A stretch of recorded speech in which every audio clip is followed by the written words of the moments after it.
Okay, these are the little bushing bearing things right here. And these have a it's wider on one end so that it slides into this hole here. Fits in there.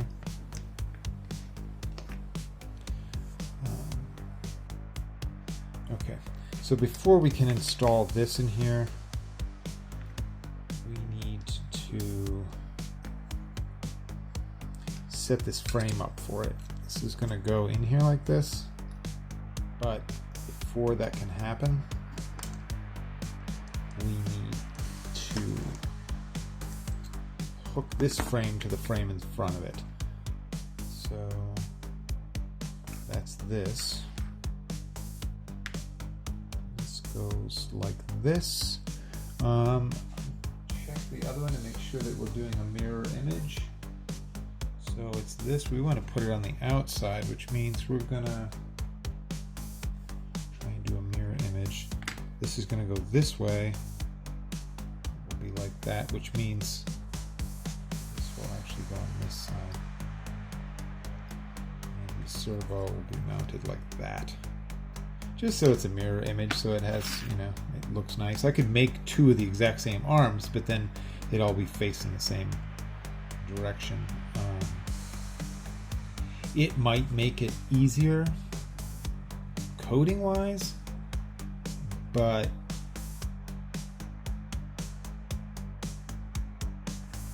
no, I'm going to do a mirror image. The numbers will just be inverted when I'm doing that. That's okay. All right, so this piece here has to be connected. That's what this is for, and that's the part that I cut down. The reason why I had to cut this down was because when it's hooked like this and this, there has to be enough room. This was getting in the way. This was too long, and it would have come into contact with this frame. So I cut it down. So it's going to be like that. All right. Now, let's see if I can use some of these shorter ones. I don't know if they're quite long enough. If not, I might go to the silver screws because... oh, well, actually, I have a lot of room in that area. I could use the bigger ones if we need to, and I think we will. Yeah, these are too short. Okay, we can't use those.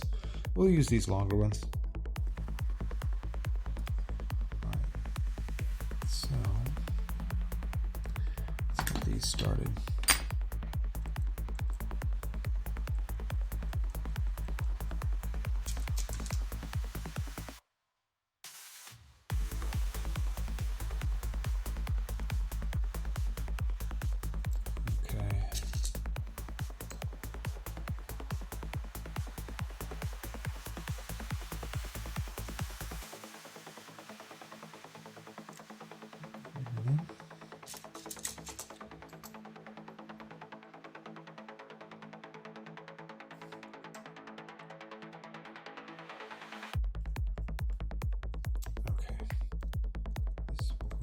This.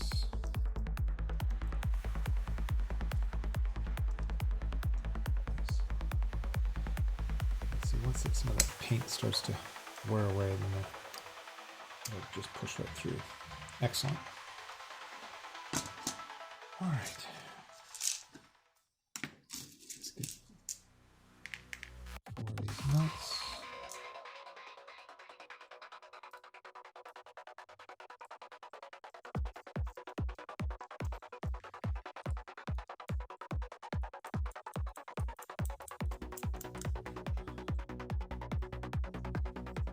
So if you haven't been paying attention at all, seen the other videos or comments about them, Grover is a multi-function robot where he will have a autonomous side. He can be set to autonomous and be able to navigate through his environment. He will also have a remotely controlled telepresence side where the programmer, a friend of mine that I work with, he can embody the robot or anyone else. And the goal is to use VR headset and controllers and have that control not only the locomotion, the tank base, so he can drive around, but also be able to see through the stereo cameras to give you a sense of 3D and be able to manipulate the arms. So basically it's as if you were in the robot lab in the body of the robot Grover. All right, let's see. I guess I'm still gonna have to use these big ones. It's kind of all I have left at the moment. I go through hardware so fast that I run out kind of quickly.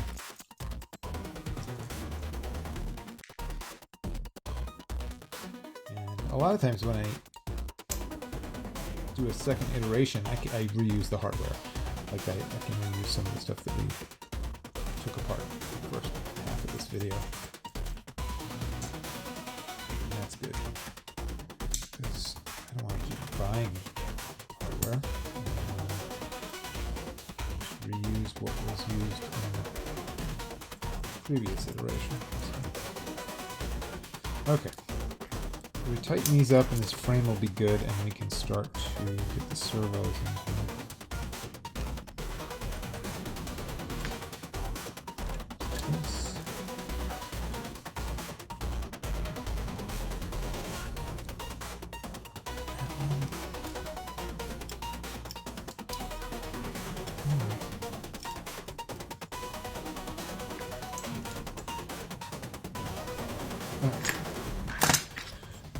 So that's together. Now, this will go over here.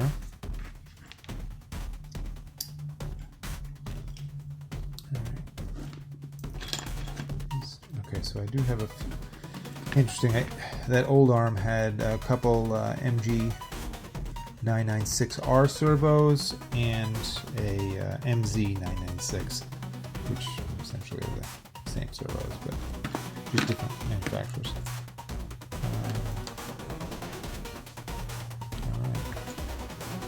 So, I guess the next step is not putting the servo in yet. We have one last thing to do, and that's connect this side over here. So we'll take one of these, pass it through the center here, center hole. That will go through this bearing.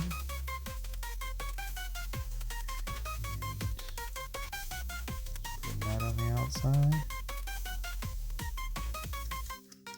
and that should be fine. The distance will be resolved once I have it hooked up on this side, so I don't really have to worry too much about that.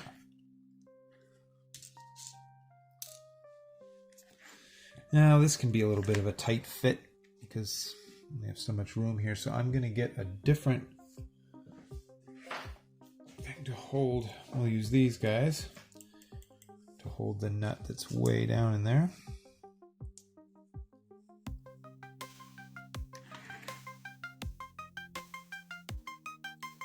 Hold that in place.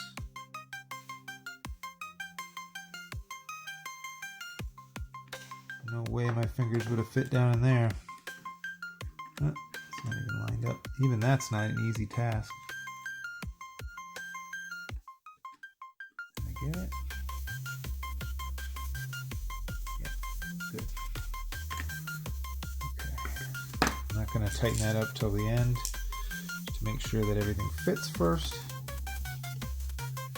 I'll go ahead and stick these screws in.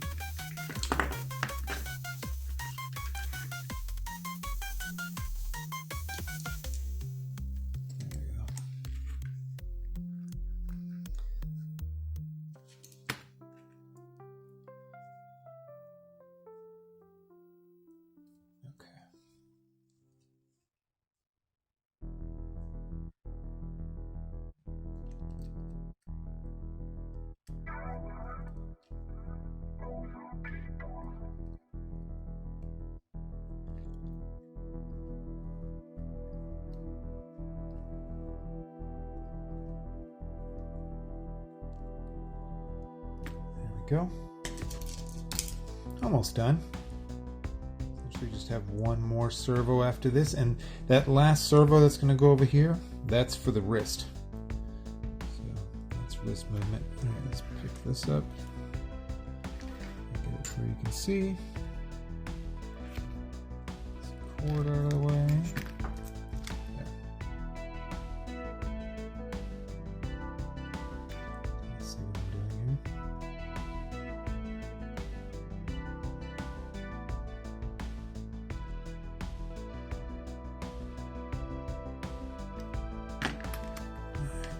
One more.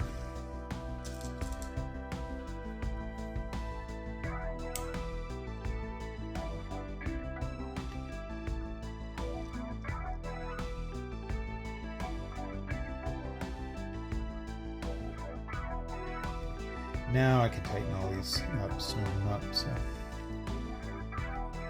this will be the first one I tightened. This one.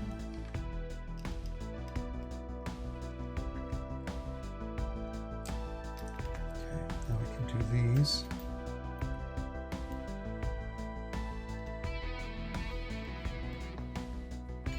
And the final one.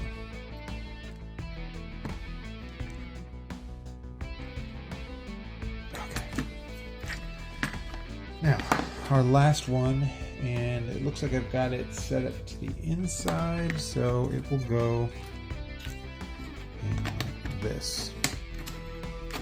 So it's the same thing with this. Oh wait, we didn't do these. Gotta do this.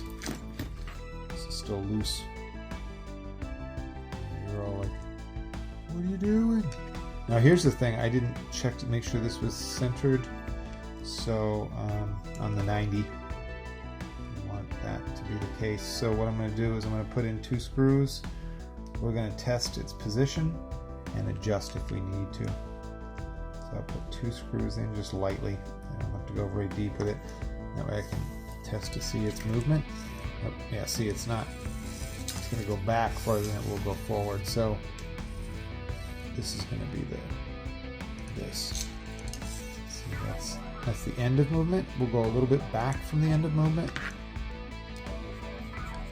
Because these are 180 degree servos, so I want that to be about like 175 or something, right? And so that would look like essentially like this. That lines up pretty good with